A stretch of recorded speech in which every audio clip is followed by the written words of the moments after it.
Okay, we are officially recording at 6:01. Good evening, everyone. My name is Maggie Green. I'm the Public Information Officer with KCMO Public Works. Thank you for joining us this evening for the 133rd Inverness Drive traffic calming discussion this evening. As people ding in and join the meeting, that's the noise you're going to hear in the background. I will ask right off the bat, if you are joining us this evening, please mute your microphone or phone so that we minimize the background noise as we talk through the presentation this evening.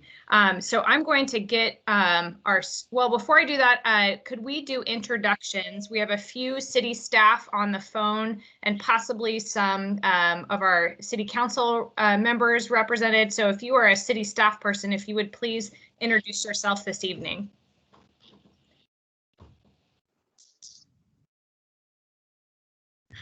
Good evening. I'm Jeff Williams, Director of City Planning and Development. Thanks, Jeff. Welcome. Yeah. Hi, Jason Waldron, Transportation Director in Public Works. David Miller, the City Engineer in Public Works. Wait, so City Traffic Engineer.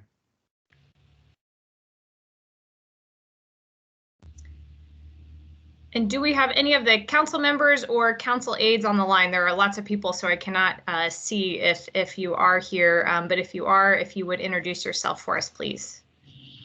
Hi, this is Fred with Councilman McManus's office. And Maggie, Andrea Booz here. Thank you for joining us. Would you like to say anything before we officially kick off? No, I just want to thank everyone for joining in the conversation, and I'm excited to hear everyone's thoughts, and I will turn it back over to you, Maggie. Thank you. Thanks again for everyone for joining us this evening. I'm going to share my screen, and if you were just joining us, please do mute your microphone so that we don't have any. Does that mean keeping the same kids in the same class for next school year? That blows if that's the case. And if your speaker is unmuted, if you please mute. It's like the. Can't say anything. Okay. We're on mute. All right. Can everyone see my screen? If someone could give me a thumbs up or a positive that you can see my screen. Perfect. Thank you.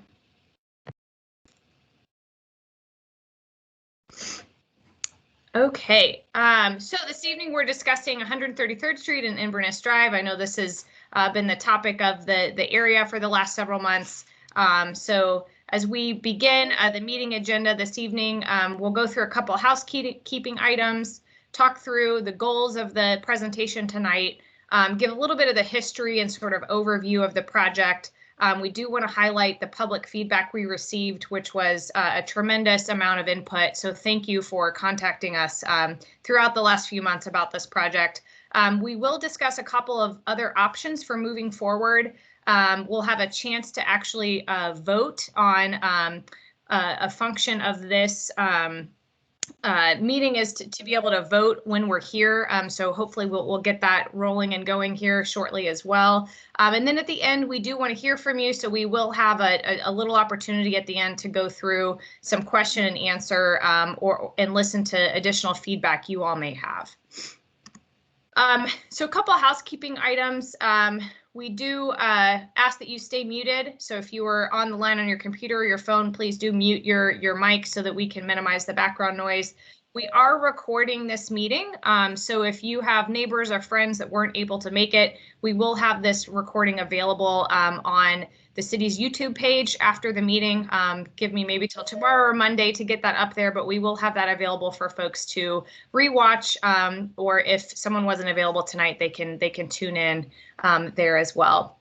If you do have technical issues, questions, whatnot, during the meeting, you can use the little chat box and we'll be sure to help respond to those issues. And again, we can use that to filter questions at the end as well. So do please feel free to use that ability. It should be up at the top of the bar, a little bubble that's a text box, and that you should be able to use the chat to communicate with us through the meeting.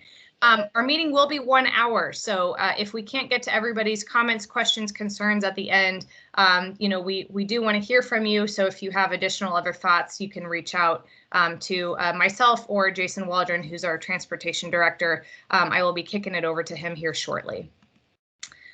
So why are we here this evening? We really want to present sort of a high-level overview of the temporary closure and the project history, go over sort of the timeline of events that led Public Works to put up the temporary closure. Again, talk through that feedback we received, and we will highlight some of the major concerns and major benefits that we heard from that feedback. We will talk through next steps because we know a lot of you are wanting to hear about next steps. Back on now. I'm going to pause so I can mute whoever's mic I hear. 1 second.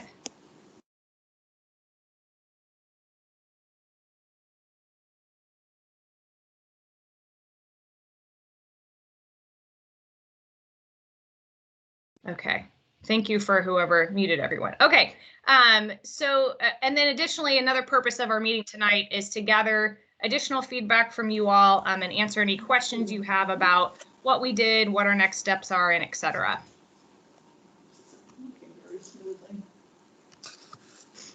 So this is just sort of an overall map here, looking at the area to provide a little bit more context about where we're looking at, what we're looking at here. We can see, of course, State Line Road over on the left side of this map, the big shopping center area. We've got 133rd Street right in the middle of the screen, and then Inverness Drive running right through. The closure, as you all know, was at the intersection of 133rd Street and Inverness Drive. So getting into sort of how this whole thing came about, Public Works met with the Newcastle neighborhood back in October about some safety concerns that were rising up in the neighborhood along Inverness Drive. One of the primary chief concerns was speeding and cut through traffic coming from the retail area over on State Line, using 133rd Street as that, cut through. So we heard those concerns, we listened to those concerns. We, Public Works staff, met with the 6 district council members to kind of seek some guidance and support on what we could do temporarily, what some permanent solutions might look like. And so what we decided to do was install a temporary closure at the intersection using barricades and signs as a pilot test so that we could kind of study what would happen, gather feedback, and kind of have a more informed decision based on that pilot test. So from November to February, I think I even got some emails on Christmas Day. We solicited public feedback from folks. We got some letters in the mail and as well as phone calls. So overwhelming public support. Again, thank you so much if you did share your input about the closure and the pilot, the temporary closure. We did enjoy getting that feedback. Of course, here we are tonight with the public meeting, and then next steps really will depend on funding.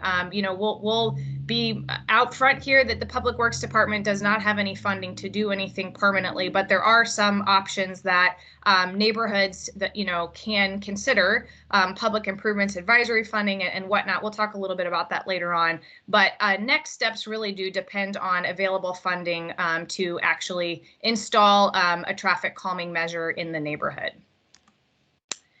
So here's a photo of what the intersection looks. I'm sure all of you,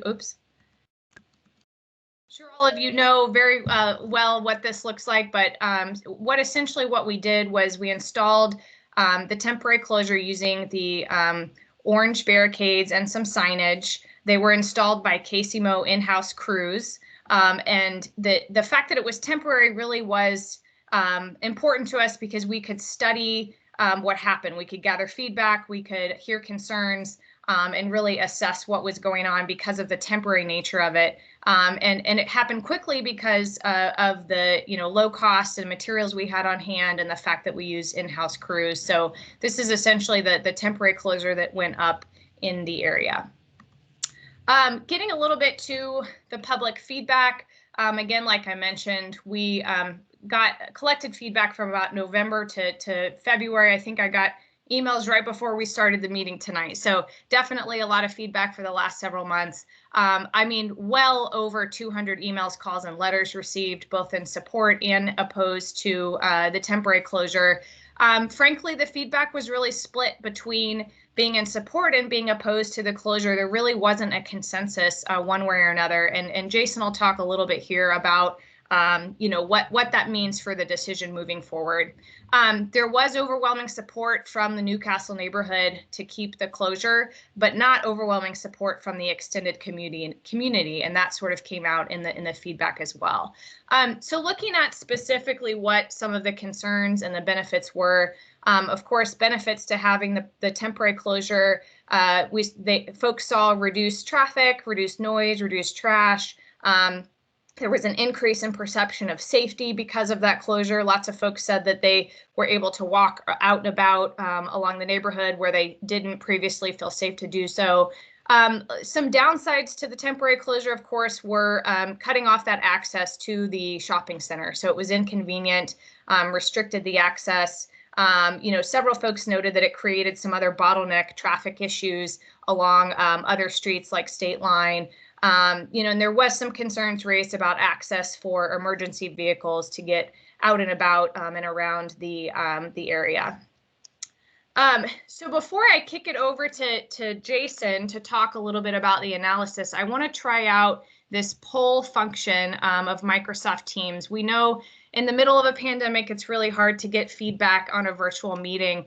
So what we did here was we built some questions into Microsoft Teams. And so if you're using Microsoft Teams on your iPad or your computer, you should be able to answer the question that is going to pop up here in a second. I just launched the poll question. Hopefully you all are seeing a question pop up on your screen that asks, what best describes the sector you are representing? So give me a thumbs up if you can see the poll question on your screen. No, someone's shaking their head. Someone's thumbs up? Okay. So we'll just give a few seconds here to answer this poll question. I did throw something on here if you are a KCMO staff or elected official, so you can feel free to answer here. But this is my test poll question because we're going to use a few more a little later on, and I wanted to see if we could try this out here. A few people have questions. I'm not going to. What if we're not seeing it? I'm not sure. Let me see here. We've got. I think you might need to turn on your chat feature to see it. Okay. Maggie, Councilman Bureau's office. It is a picture. I don't see questions on the screen. Okay, if you can see it, we did have 27 people vote. If you can't see it, I can read the question out loud. If you want to type your answer into the chat, have everybody mute again because I'm getting some feedback.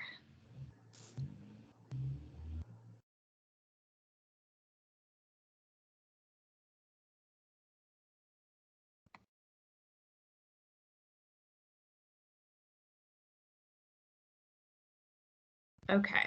So we don't seem to be able to get our chat turned on. I'm looking at the toolbar at the bottom and I don't see the right icon. So the toolbar for me is up at the top. For us, we had to move our mouse around on the screen and then a toolbar popped up and the chat looks like a little text message thing. You need to show the conversation down in the toolbar where you mute it. There's a little square with lines in it that show conversation. Oh, she says right there, I think. Oh, no, it's this one. Show conversation. We appreciate the crowdsourcing here, everyone. Yes, we do. Yeah. I'm on an iPad, so that doesn't seem to work on an iPad. Well, John's got a For MacBook. users in the upper right hand there's a little bubble that you can click on, and that may assist as well. Oh. She said there's a little bubble up in the right hand. I don't see a bubble. Yeah, I don't have a bubble. No Just bubble. move it all over the So, screen. and this is something we're testing out, and it looks like we've got 37 people who did vote. You know, we're not going to hold this vote poll against anyone. This was just sort of a creative, fun way to try to get additional feedback. So But don't worry if you can't get it, you know, set up and working now. We'll go ahead and continue with the next portion of it. I am going to close this poll for everyone, and I, at this point, am going to kick it over to my colleague, our transportation director, Jason Waldron, to continue the presentation. Yeah, good evening, everyone. Jason Waldron here once again, transportation director. And my apologies for my lighting. I haven't really figured out the lighting for the evening, so I have a certain glow to me this evening. But you know, really, I've been brought on here in the last few weeks and been brought up to speed. I'm going to share a little bit of background and then kind of some steps moving forward for some conversation and consideration. As some of you may know, the traffic counts in this corridor is a little under 3,800 cars per day, which is, you know, it's not necessarily a major thoroughfare, but we certainly understand that, you know, your sensitivity to the cars and the traffic. You know, street closures don't always have a direct link in reducing speeds, which is what I understand was at least one of the primary concerns. And, you know, our current policy, it is what it is. And we really prefer to have like a 100% kind of acceptance or consensus of an application like this. And as you heard earlier with Maggie, we didn't really see that. We certainly heard some opinions on both sides of the issue. And so what I wanted to share with you tonight is we're not taking the closure off the table tonight, but we have, you know, kind of put our pencils to paper, and we have come up with a couple other ideas for consideration and discussion. So I don't know if Maggie, this is the next, if you have a poll after this or okay. So again, we did analyze a couple other alternative solutions. This isn't totally thought out. These are some ideas that we've seen be effective in other locations, in other communities. You know, one thing to note, they are going to vary in cost. And at the moment, we really don't have a funding source to do this tomorrow. But we certainly, there are options with that. But kind of the three applications in addition to the closure you're going to see tonight are what's called the chicane on Inverness, excuse me.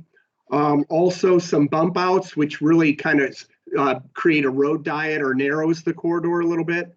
And then lastly, some speed tables on Inverness. They're kind of like, you could also associate them with speed bumps, only sometimes you could put a crosswalk over it. Again, it's more of a table than a hump or a bump. Next slide, thanks. I don't know if I'm in control of the slides or not, Maggie, maybe I am. So the first thing, what's called a chicane, and you know, kind of a fancy term that, you know, maybe not haven't heard the term.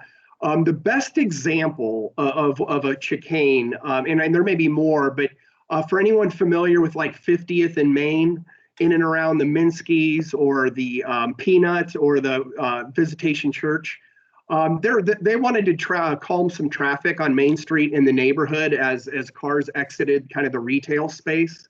And so what they are is they're kind of bulb outs in a way. And what they do is they almost insist that the driver is paying a little more attention. So rather than kind of a straight shot, they have to navigate the corridor, and it tends to create more driver awareness, and as a result also reduce traffic speeds. Usually, and what you see here is just one example. It could be one pair, it could be more than one pair in Inverness.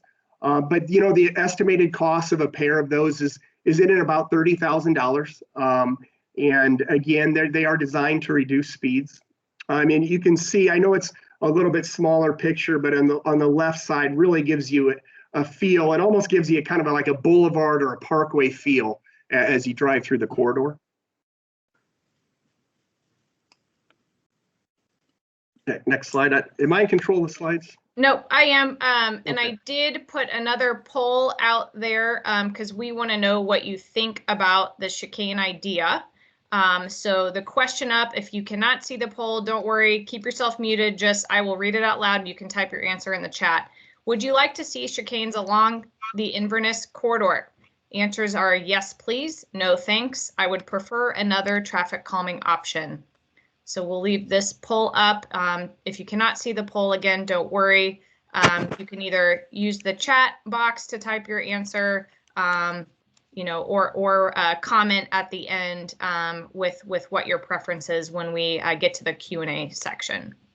And, and I won't be able to, I'm sorry, to read all the questions, but while we wait for the poll, one did catch my eye, and it was a really good question, and that is, how is it different than what's already there? Think of what's already there. It's more of a sweeping and gradual turns and changes of direction. What the chicanes would do would make it a little more intentional, and so not so gradual, and again, not be able to take a long sweeping curve at a higher rate of speed, but rather, just work your way through more of a neighborhood feel through the corridor. So does that mean that the roundabouts that are in Inverness will be taken down and replaced? If you could save that question for the end, just because I don't want to spiral down. I'm sorry. That's okay. That's okay. We will come back to that question. I am going to close the poll now. And then that way we can read the poll results later, but thanks so much for the feedback there. And Jason, I will get you to the next slide here in a second. Yeah, and while you're doing that, I'll be honest, the application on Main Street, and feel free to go check it out if you guys, if it's convenient for you. I wasn't certain how effective they would be, and being in that area, we have noticed it has been effective, and we in the neighborhood has really appreciated the application. That doesn't mean it's the best fit for this location. I'm not suggesting that either. The other suggestion, or another concept that we had, are what are kind of nicknamed bump outs. And what we have on Inverness, so let's see here, I want to make sure. What we have on Inverness is a fairly wider lanes, fairly wider street. And what we've done, and it's been very effective downtown with the streetcar amongst other locations, and we do intend to incorporate them in other locations. But it narrows the corridor, especially at intersections. And what that does is it does calm traffic, it does slow traffic down, and it also has another benefit is it creates less distance for the pedestrians to have to across the street. So it's just got some inherent safety benefits to it. Those tend to run about $13,000 each. And you can kind of see them in the diagrams. I know, it's so difficult with a virtual meeting. We'd love to have a big giant board for you to see, but hopefully the concept, and again, the best examples of this concept would be along the streetcar corridor in Main Street. And we're gonna load another poll about the bump outs, so give me just 1 second.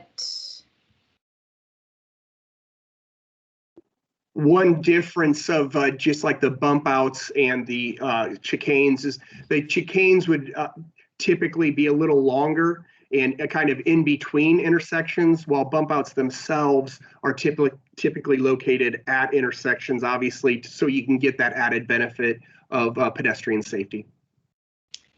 And we do have a poll up now that says, would you like to see bump outs along the Inverness corridor? And answers are the same. Yes, please. No, thanks. I would prefer another traffic calming option. So if you can participate in the poll, we'd love to have that. If for some reason you can't see the poll, we do see people chiming in on the chat. So we would love to have your feedback in the chat as well. I have a question.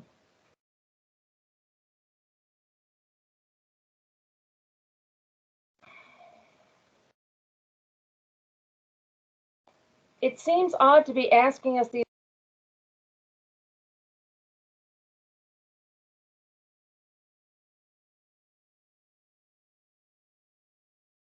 individually seems odd. We have a question here in a minute that asks about the different types of options and which one would you prefer.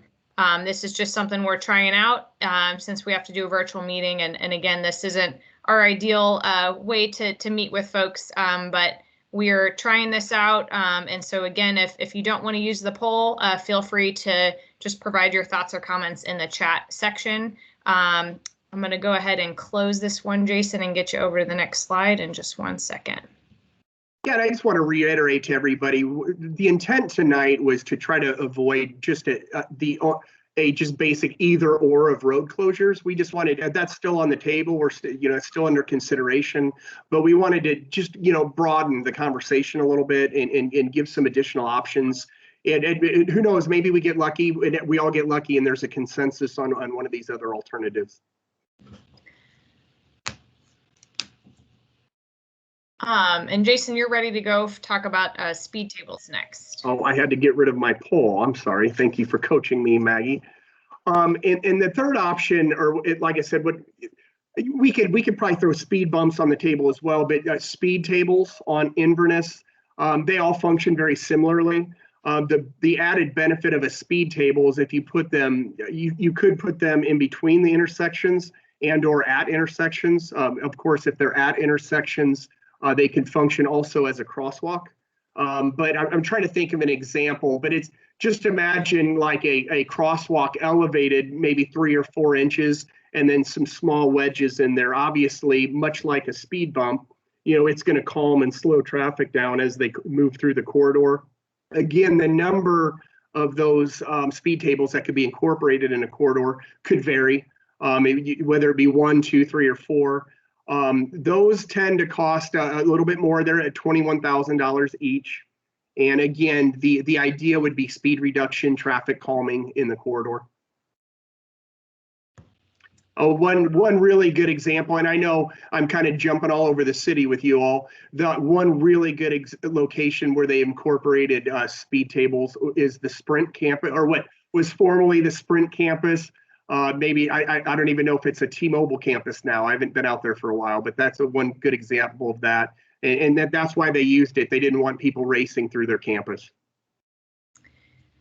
So we have another poll specifically about speed tables for your consideration that asks, would you like to see speed tables along the Inverness corridor? Yes, no, thanks. I'd prefer another option. And then right after this, we have a question that will ask about if you have a preference on traffic calming measures along the corridor. So if you'd like to weigh in about speed tables specifically, we've got a poll up for you for a few more seconds. And then one last question before we kind of hit the next section of our presentation. And we will take, for folks that have kind of been joining along here, we will have time to answer questions. I know several people have their hands raised, so we will, do a question, answer, comment section at the end here once we are through with our presentation.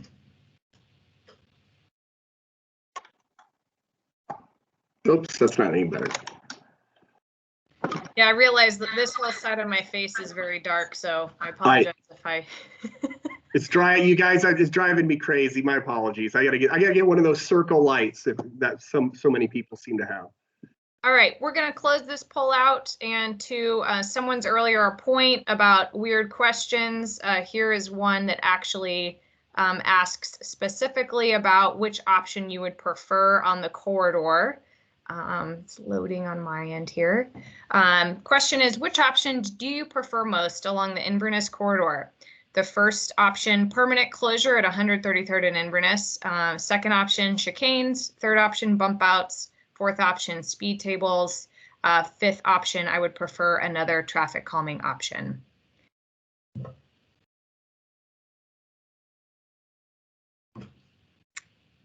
And again, if you can't use polls for whatever reason on your device, please do feel free to write in the chat. And looks like we now have several people with their hands up, but just hang tight. We got a couple more things to get through, and then we'll do a question answer session.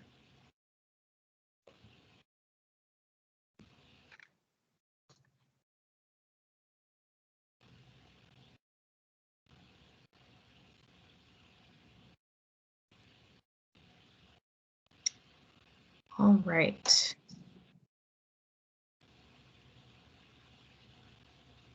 I'm going to close this poll in 5 seconds.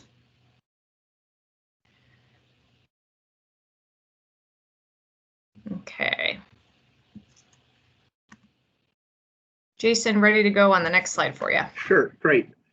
So just to let everyone know that we are going to end this temporary closure, this pilot period on March 10th, and that the barricades will be removed. At least the intention is to remove the barricades at that time.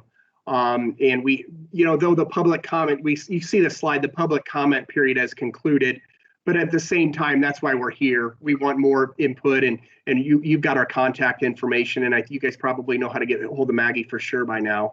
But all of these, including the permanent closures, would require some additional, require a funding source that we don't have at the moment. You guys have probably heard, the city, we're trying to make our budgets work at the present time. But we, as you can also tell, they are somewhat conceptual. We would like to put a little more thought and a little more design to them to make sure we get them right.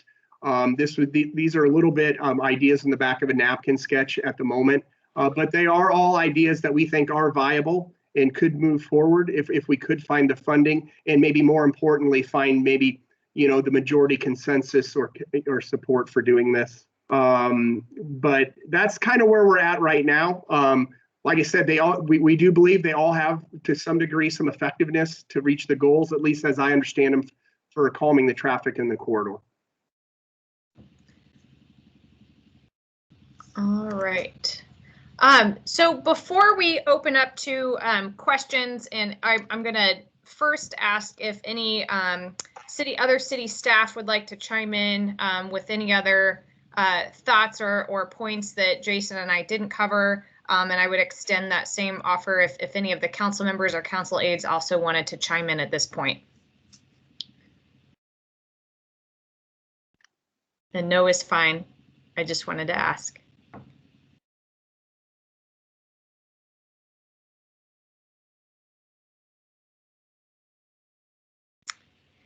Okay, so as far as Q&A goes, I'm going to not unmute everyone, but I'm going to call the folks that have their hand raised. So the hand raising option should be up at the top bar. It's the little,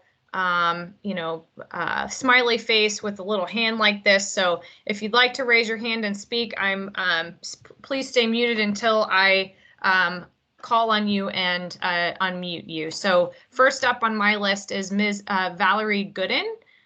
If you would like to go ahead and ask your question or offer your comment. Are you saying the question I posted on the chat? Yeah. If you could repeat it at this point, because I can't navigate the list and the chat at the same time. So if you wanted to restate your question, that we could help get answered at this point.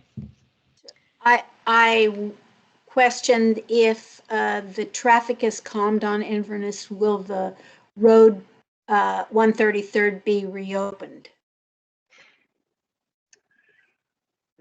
So if I understand the question correctly, I mean, we could do one or a combination of these traffic calmings if we could arrive to a preferred alternative.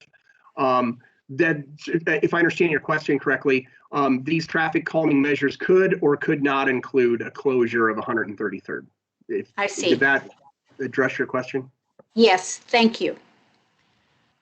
And Mr. Jeff Williams, I'm going to go ahead and kick it over to you since you're city staff and I see that your hand is raised, and then we'll get back to other folks. Yes, thanks, Maggie. Good evening again, everybody. I'm Jeffrey Williams, Director of City Planning and Development. I just wanted to respond to comments that I saw in the chat and actually ask my colleagues in Public Works to provide some additional background as well. A lot of the considerations and comments I've been seeing in the chat have had to do with the new Quick Trip that is proposed at 133rd Street and State Line Road. So, and questions there were arising to that understanding, and should there be this kind of consideration prior to that improvement taking place? I just want to take a moment to have folks understand that part of the review and approval for that project involves feedback from many city departments, including Public Works. And I do not believe, and that's where I pivot to my colleagues, that in terms of looking at the potential volume of traffic that would be generated by the project and looking at current road configurations, there was not recommendation as related to the idea of either doing more in-depth traffic analysis. Somebody also mentioned about any improvements that were needed in terms of traffic signalizations, other kinds of things. So there was nothing as it related to that additional activity. And again, it has been recognized. I know everybody on the call knows what's happening within the area. There are a good number of commercial developments there, and then larger scale residential neighborhoods nearby. But this particular project was not at a scale and level, I understand that was meeting any requirement from the Public Works perspective about traffic count, traffic study. So I just put that out there, and I put that out there also for my colleagues in Public Works to amend or refine or correct any of these statements. Thanks. I don't know if Wei is still on. Wei, I am unaware of any required traffic counts for the area for the QT. Yeah, this is yes, I agree. Okay. That was everything from a city planning development perspective, Maggie. Thanks. Thank you, Mr. Williams. Okay, next on my list with their hand raised, Mr. Sam Lombardo, if you'd like to unmute and offer your comment or ask your question. We would like to know. Oops.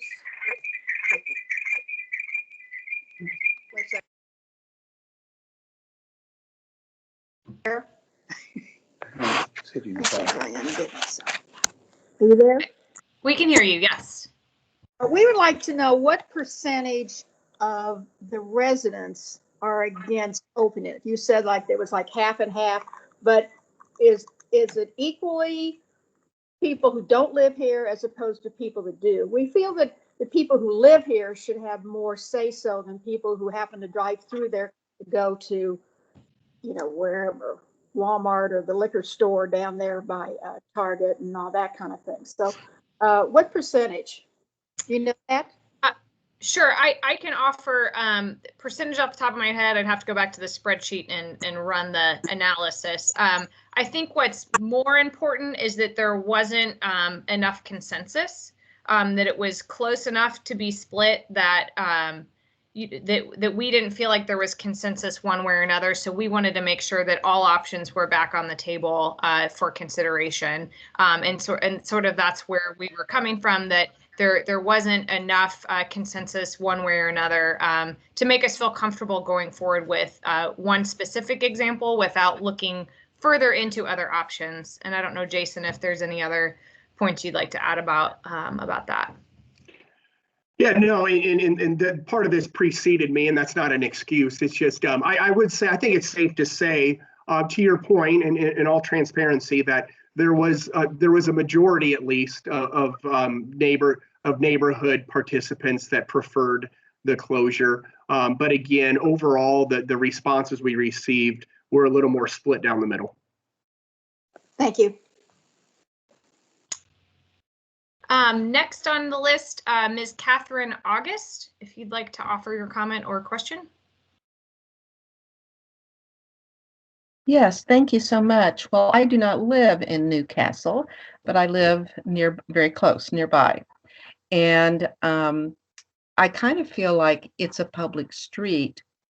It's not Newcastle Street. And what has happened for people who, and I would think that even the people that live in Newcastle, is that once a street is closed there at 133rd, then what's happening, and I know that from the neighbors that I've spoken to here just in my own block in Woodbridge, people are all cutting through the parking lots, you know, to go to Lowe's. They're cutting through the parking lot like where the CVS is. They turn up Blue Ridge.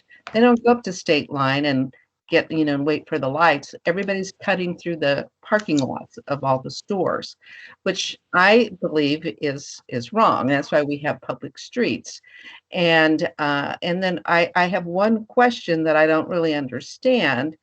And as far as the speeding goes, that when you're closing 133rd Street, that's a pretty short street. Are people speeding on 133rd Street to Inverness, or are they just speeding between Blue Ridge and 135th, and the speeding is going that way? I don't really understand why 133rd seems to be an issue. No, I think that's a very fair question. I think how I'd answer it is, closing 133rd does not directly reduce the speed on Inverness. Sorry, I'm struggling with that for some reason. But what it does is it does decrease the opportunity for people to speed on Inverness, as it will result in less volume. That's the most honest answer I could give on that, but a good question. Okay, thank you. Thank you. Next on the list, Rhonda, don't have a last name, but if you'd like to offer your question or comment. Thank you. First of all, I didn't have chat, so I just wanted to do my voting for the speed tables. But my other comment was, if everybody's concerned about the speed, when you pull on to Inverness from Blue Ridge, there's a big sign that says 30 miles an hour. Why don't you reduce the speed limit and then have the police department sit out and run radar, which wouldn't cost anything and would make money for the city. And after you get enough tickets, they slow down. We appreciate your vote and your ideas. I wrote both of those down. Sorry, Jason, go ahead. Oh no, I was just going to comment. That would require the collaboration with the police department. They're not represented here tonight. At least I'm not aware that they are. But I will say that concept of a speed limit reduction, we are exploring those kind of concepts citywide as part of the new Vision Zero initiative. So yeah, point well received. Next up, Todd M., please. Hi, my name's Todd McCullough, and I own a home in Newcastle. I don't live there any longer. I did for a while, and here's my thought on this, because I live real close to there. People that voted against closing the street is because it's an inconvenience. People that live in Newcastle and voted for the closure are concerned about safety. They're concerned about the cleanliness of their retirement neighborhood. It's a retirement neighborhood. Closing that intersection eliminated the panhandlers that were standing on the corner there that are creating problem. When I lived there for a year and a half, I still own the house. We were robbed twice. Closing that street is an inconvenience, but there's alternatives. I mean, they talk about having to drive through the parking lot. That's what that street is for. It's for the patrons of those places that reside in that shopping center to drive to those places. You put Quick Trip in there, and this is going to be a disaster. Somebody that lives, a retired person walking down that street, is going to get hurt. There's going to be so much traffic going down Inverness to get to Quick Trip. It's going to be crazy. And I just think you really need to focus on that and the impact that's going to have, and go to Lane 4, go to Quick Trip. Get them to pay for the darn thing to get it fixed. But you cannot keep that street open, especially if you're putting Quick Trip there, because somebody's going to get hurt. So it's a big deal. I'm talking to Kevin McManus about it now. And you can't just put speed bumps or humps or other lane closure type things. It's a public street, but there's a lot of public streets that get about 10% of the traffic that one has that are still used, but this was not intended to be a major thoroughfare like it's become. So thank you for listening to me. Thank you. Next up is Leah. Hi, I'm just curious as to what is the effectiveness of the three options that you presented in terms of actually if speed is an issue. But I know that there's other issues that, I've been made aware of through this meeting. But if speed is an issue, what are, the average speed reduction of the three, and how does that compare with what's already there? Because what's already there, I interpret as being a means to kind of reduce the speed. So do you have any data on that? Thank you. Yeah, no, that's a tough question to answer directly. I can't give you specific numbers. And as far as like if we put a chicane in, how much average miles per hour would be reduced. We do know anecdotally, and you know, that these applications, these mitigations are effective in reducing speed. The more you have of them, the more effective they are. And I certainly want to point out one thing that, you know, I don't want to get, you know, I don't want to contribute to any confusion.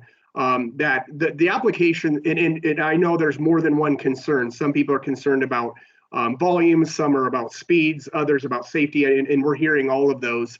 They're not all of these applications are the same, right? So if we close, if we were to close 133rd Street, that would be more directly a direct mitigation of traffic volumes and then opportunities to speed. While of course some of these other applications we described tonight in the corridor would be more direct about the actual speeds in the Inverness corridor. And as I just said that, I felt like I might be making it more confusing. I hope I didn't. But they all have a place, and they all have, you know, a certain effectiveness, whether it be traffic volume, whether it be speeds, whether it be pedestrian safety. And hopefully that was easy to follow tonight. And if not, please follow up.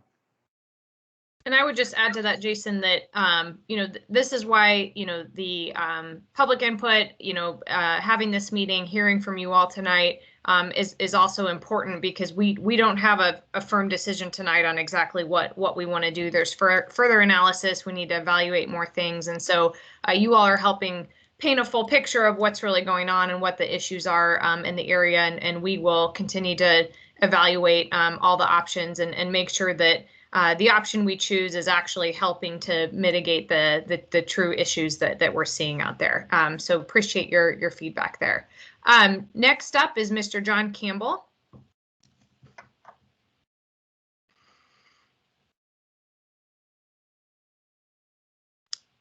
You're muted if you are speaking, or we can't hear you. Mute myself. Now I'm unmuted. There you go. I live in Newcastle. We've been here 8 years, and we live right on Inverness. And I can tell you, anecdotally at least, that the biggest problem here is the traffic volume, and it does lead to speeding. And people that are coming through here are going on urgent missions to Walmart and Lowe's on their way home they want to get there and get out. And so speeding is an issue, but it will certainly be resolved if we close that street, and Quick Trip is going to make it all worse than it's already been. I will tell you that the two traffic controls on the roundabouts on Inverness are widely ignored. People do not stop at that stop sign on the roundabouts, nor do they yield at the yield signs. In other words, they're using that street, as someone has earlier said, as a major thoroughfare and as a cut through to Walmart and Lowe's. And I'm quite confident that those two entities will survive and thrive without that street there. And somebody mentioned earlier that someone's going to get hurt, and I don't think there's any question about it. The more traffic we put through there, the worse it's going to be and the more dangerous it's going to become. So I am fully in favor of closing 133rd. I know that that's only one option, but it is the one that I would suggest needs to be achieved. Thanks for the time. Thank you. Next up is Mr. Britton Brown, and I will note that we've got 10 minutes left and about 14 people that want to speak. So if you would keep comments brief so that we can hopefully get to everybody before we're finished this evening. So Britton Brown, if you want to go ahead.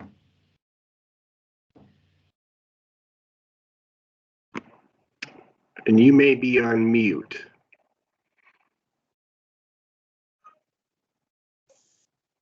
I'm the president of the Newcastle Homeowners Association and a resident of Newcastle for 19 years.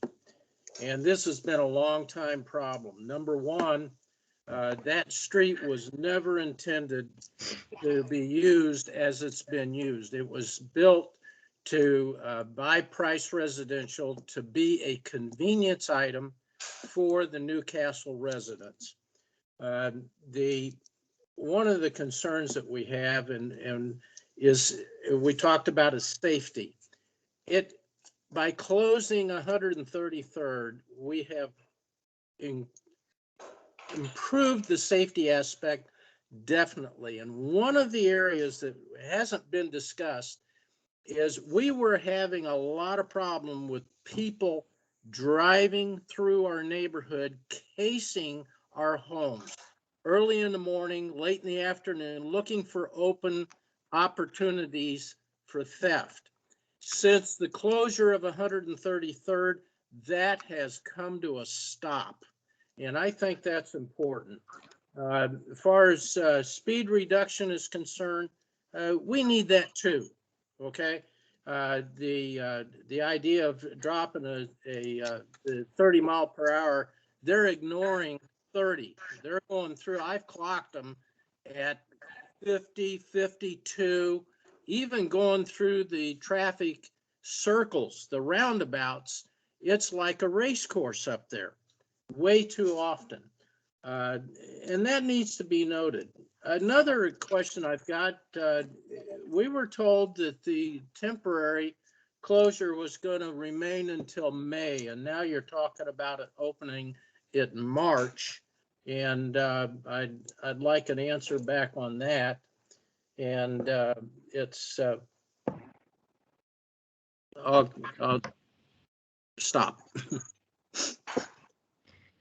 So I can take possibly the timing thing might have been a communication error on my part. You know, I think we wanted to have the closure up for long enough for us to be able to evaluate and get a lot of great feedback. And frankly, over 200 emails, calls, whatever in the time period we got was a tremendous amount of great feedback that we felt like we didn't necessarily need to continue the public comment period anymore, that we had enough information to sort of have a discussion at that point. And so I don't know if Jason or any of the other colleagues want to address the timing thing, but that's kind of a point on my end. Okay. Yeah, no, this is Jay. Sorry, I turned my camera off. I was just looking too creepy. Hopefully everybody got a good look at me. I couldn't, but no, I didn't. I came late to this party a little bit, so I'm not sure what was previously communicated as far as timing. But you know, and that's just the intent. You know, those barricades are out there right now. We're here to inform as much as we can and take away notes. Next up is Mr. Dennis Waller. Hi, yeah, I live in Newcastle. I do have a question, at least also really a challenge for the city, at least temporarily, before you take these barriers down, which it sounds like March 10th is the date. I respect that and the cost. I understand what the city's saying, and you have to have 100%. If that's the policy, then that's the policy. I don't like it, but I understand the policy and I accept it. But we need your help. And if you look at the street between Inverness Drive, between Blue Ridge and 135th, there's 3 roundabouts. And what gets confusing is when people, and I'm sorry, they're not exactly understanding roundabouts, because at West 133rd Street that's closed, it's a 3-way stop with stop signs each way. The roundabout at Pennsylvania Court and the roundabout at West 132nd is yield signs. The problem we have, people leave Walmart and they come down, they may stop at 133rd and Inverness because there's cars there. They come around, they head north on Inverness. And if you're setting at West 132nd Terrace, headed west, in other words, you want to get on Inverness, and there's someone coming north on Inverness, I usually put my car in reverse. There's no one behind me. I move back about 10 or 15 feet because when they pass me going around the roundabout that I've already been setting at, that I have the right of way at, they're averaging about 40 to 50 miles an hour. And they do a little jaunt and curve around. And it's a fact because I know the city has to have records of accidents. We've had people drive over these roundabouts and everything else. So to that end, why don't we also have stop signs at the roundabout at West 132nd and stop signs at Pennsylvania Court on Inverness, so we have consistency. All roundabouts are stop signs. Number 2 is, if the city has the stop signs that have the red blinking lights, you know, when a car pulls up to it and starts blinking for a minute as you approach it, in other words, it says, idiot, stop. That would slow down some speeding and some traffic through there. that they can't get going that fast. But literally, when they're headed north on Inverness towards Blue Ridge and they go around west 132nd, yield is nothing more than lightly take your foot off the gas pedal. Yeah, I mean, I can respond to that. No, I'm not sure I can get the idiot sign, and I say that with a smile. But I really appreciate you sharing that. I haven't seen that for myself, but I can certainly understand if there's some inconsistencies. Frankly, we have the option on the roundabouts to have stop signs or yields, depending on the situation. So that is certainly something I'll be taking away from tonight's conversation. And I will tell everybody, and I don't think you guys need to hear this, the stop signs will have more of a traffic calming than the yield signs. So if we do hear some support for that, we could certainly, look at that a little closer. Could you put the stop signs up maybe by Monday next week? Because we want them, please. Yeah. I have a few competing priorities, and I'm told I can't go out there and do that myself because I've tried to do it. But no, like I said, that might be something we need to, make sure we think it through. And I don't want to be oversimplistic about it, but it's on the table. How about that? At least by March 10th, if at all possible. I mean, it gives us something. It helps us a little bit, please. Yeah, no, and I saw a few notes. I certainly can understand the consistency argument. Let me make sure my traffic engineer is smarter than I am. So let me make sure that I compare notes with him, but that might be something we can walk out of here as an action item. Looks like we have time maybe for one, maybe two more comments or questions. So Jill Jones is up next. Hi there. Thank you. I am a resident of Newcastle and I'm in support of the closure. I just have 2 points to make. The first one being that no one is more excuse me? Going down there and doing the work. Mute, please. No one is more inconvenienced than the residents that actually live in this subdivision. No one is more inconvenienced than we are to have lost an exit out of our neighborhood. So I really hope that you take that into consideration. We are also driving around further and exiting our neighborhood to go to these public places. And I think that should carry a little bit more weight than folks who just want to cut through a neighborhood to get somewhere and avoid a major thoroughfare. Second, I would like to challenge the board to find other shopping centers where customers, patrons can enter through the back of the center to avoid a main entrance. I think that is unacceptable. I think you're going to be challenged to find that. And I'm not talking about when a shopping center is part of a neighborhood like ours is, and you know, where you're coming from neighborhood upon neighborhood upon neighborhood and you're coming out to a major thoroughfare. I'm talking about when people can blatantly avoid the major thoroughfare by coming through someone's neighborhood to go into the entrance through the back. I think that is the biggest issue here that we would like to have corrected with the closure. Thank you. Thank you. It is 6:59, so I'm going to try to wrap us up here. There are a few more folks that have their hands raised, so I would say my screen is still shared here. You can see Jason's email, my email, our phone numbers. If you weren't able to speak this evening and you wanted to share a comment or question, please reach out to us and we will provide you with more information and get your comments documented. We appreciate you all joining us this evening. We know that virtual meetings aren't ideal, but I think we topped out at about 100 people. That's definitely the largest virtual public meeting I've been involved with so far. So we appreciate everybody's participation this evening. Again, the meeting's being recorded. I will make sure that's up on our YouTube page within the next couple of days. And then Jason, I don't know if you had any parting words or any of our other colleagues on the line this evening. Oh, I just wanted to say, maybe share a compliment. I mean, we certainly understand, that not everybody agrees and there's some different opinions and different perspectives, but this was one of the most respectful, productive public meetings that I've been a part of. So thank you. Agreed. Any other colleagues from KCMO like to make any final comments?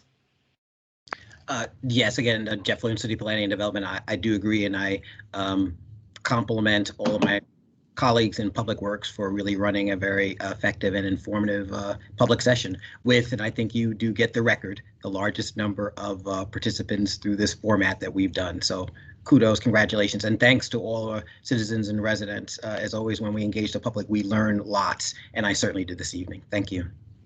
Thank you. Any other colleagues or council members, any parting words for the evening? All right. Well, thank you, everyone. I'm going to close the meeting, which will end the recording. Have a wonderful evening. The moon is almost a full moon. It's beautiful. I can see it out my window. So everyone, thanks again. Have a great night. Feel free to reach out if you have any other questions. Thanks so much.